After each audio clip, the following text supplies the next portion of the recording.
ধন্যবাদ মাননীয় মডারেটর, আমাকে আরো একবার বক্তব্য প্রদানের সুযোগ করে দেওয়ার জন্য।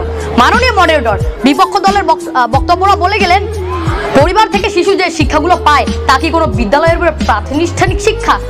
না, পরিবার হলো শিশুর প্রাথমিক শিক্ষা প্রতিষ্ঠান, আর বিদ্যালয় হলো সারা জীবনের অঙ্গীকার।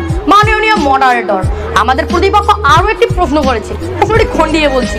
মানুষ সামাজিক জীব, আর তার জীবনের বিকাশের জন্য হাঁটা চলা, কথা বলা এবং অন্যান্য শারীরিক দক্ষতা শেখা অপরিহার্য। এই দক্ষতা ছাড়া মানুষ সামাজিক জীবনযাপন করতেই পারে না, আর এই দক্ষতা শেখায় বিদ্যালয়। মাননীয় সভাপতি, মাননীয় মডারেটর, আমাদের প্রতিপক্ষের কাছে আমার অনুরোধ, কালকে থেকে যেন তারা বিদ্যালয়ে না আসে। খালি কলসি বাজে বেশি, খাজনা কম, বাজনা বেশি।